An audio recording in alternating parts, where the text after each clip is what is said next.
টাকায় 3টি লেবু কিনে টাকায় 2টি করে বিক্রি করলে শতকরা কত লাভ বা ক্ষতি হবে?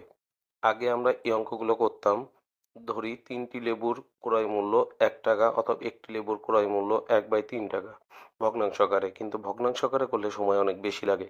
এখানে শুধু দুইটা জিনিস মনে রাখতে হবে, একটা হচ্ছে লাভ হয় বা ক্ষতি হয় হয় ক্রয় মূল্যের উপর, না হয় বিক্রয় সংখ্যার উপর। এখানে যেহেতু ক্রয় মূল্য 1 টাকা, বিক্রয় মূল্য 1 টাকা, টাকা টাকা সমান, তাই লাভ হয়েছে বিক্রয় সংখ্যার উপরে। 3টি কিনে 2টি বিক্রি করেছি, তার মানে বিক্রয় সংখ্যার উপরে লাভ হয়েছে। তাহলে বিক্রয় সংখ্যা কোনটি?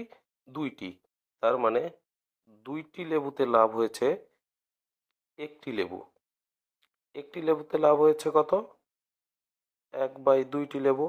তাহলে শতকরা বলেছে, তাহলে 100টি লেবুতে লাভ হয়েছে 1 গুণ 100/2, কাটাকাটি করলে 50।